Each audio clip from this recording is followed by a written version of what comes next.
पीयूष बना मैगी वाला। एक समय की बात है जब सौरभ जोशी बहुत गरीब हुआ करता था। सौरभ जोशी के पापा मजदूरी करके अपने घर का खर्चा चलाते थे। एक दिन जब सौरभ जोशी के पापा काम पर जा रहे थे तभी उनकी अचानक से सेहत खराब हो जाती है। सेहत खराब होने के कारण सौरभ जोशी अपने पापा को अपने साथ गांव के हॉस्पिटल ले जाता है। हॉस्पिटल जाने के बाद डॉक्टर उन्हें 2 महीने के लिए आराम करने को कहते हैं। फिर सौरभ जोशी अपने पापा को घर ले जाता है।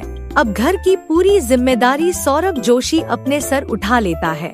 सौरभ जोशी पैसे कमाने के लिए गांव के एक दुकान में काम करने चला जाता है। सौरभ जोशी को काम करते हुए 10 दिन ही हुए थे कि अचानक से सौरभ जोशी अपनी दुकान से गायब हो जाता है। सौरभ जोशी के अचानक से गायब होने के कारण सौरभ जोशी की फैमिली बहुत डर जाती है और सौरभ जोशी को ढूंढने का बहुत प्रयास करते हैं, लेकिन उन्हें कहीं भी सौरभ का कुछ भी पता नहीं चलता।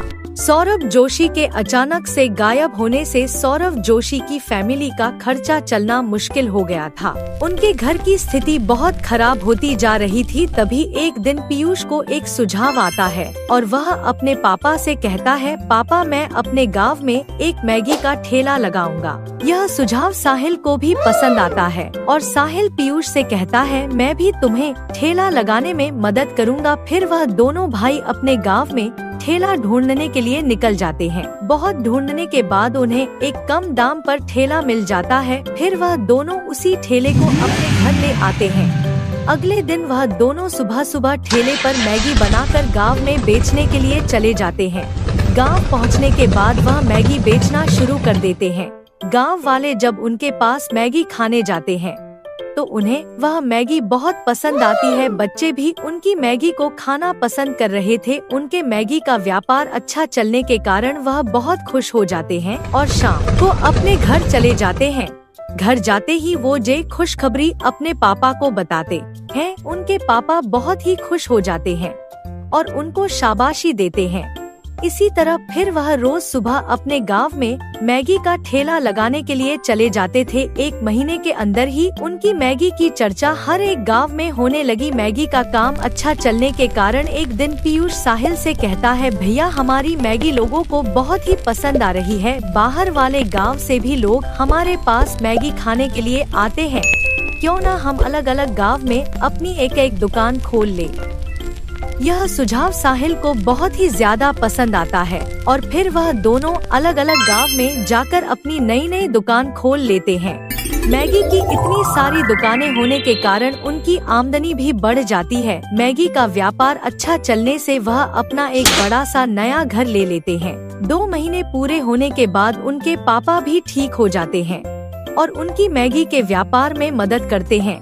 उनका मैगी का काम अच्छा चल रहा था। तभी एक दिन एक बड़ी सी गाड़ी आकर उनके घर के सामने खड़ी होती है और उसे गाड़ी से सौरभ जोशी निकलता है। सौरभ जोशी को देखकर वह सभी बहुत ही ज्यादा खुश हो जाते हैं। फिर सौरभ जोशी के पापा सौरभ जोशी से पूछते हैं, तुम इतने समय के लिए कहाँ पर गायब थे? फिर सौरभ जोशी हंसते हुए जवाब देता है और कहता है, जब मैं काम पर गया था तभी 10 दिन के बाद हमारे दुकान पर एक सेठ आता है और मुझे काम करते हुए देखा है। उसे मेरा काम करने का तरीका बहुत ही ज्यादा पसंद आता है। फिर वह मुझे अपने पास बुलाता है और मुझे एक सुझाव देता है और कहता है, अगर तुम्हें कोई दिक्कत ना हो तो तुम मेरे साथ काम कर सकते हो। मैं तुम्हें इस दुकान के डबल में आमदनी दूंगा। सौरभ जोशी यह बात सुनकर खुश हो जाता है, लेकिन फिर वह सेठ सौरभ जोशी से कहता है, मैं तुम्हें काम पर तभी रखूंगा जब तुम मेरे साथ मेरे शहर चलोगे। तो फिर सौरभ जोशी अपने मन में सोचता है कि अगर मैं शहर चला गया तो वहाँ से ज्यादा पैसे कमा पाऊंगा और अपने परिवार की ज्यादा से ज्यादा मदद कर पाऊंगा। फिर सौरभ जोशी सेठ से कहता है, ठीक है सेठ जी, मैं तुम्हारे साथ तुम्हारे शहर आने के लिए तैयार हूँ। सेठ उसकी बात सुनकर खुश हो जाता है। सेठ सौरभ जोशी को अपने साथ अपने शहर ले जाता है। यह कहानी सौरभ जोशी अपने पापा को सुनता है। पूरी बात सुनने के बाद सौरभ जोशी के पापा सौरभ जोशी पर बहुत ही ज्यादा खुश हो जाते हैं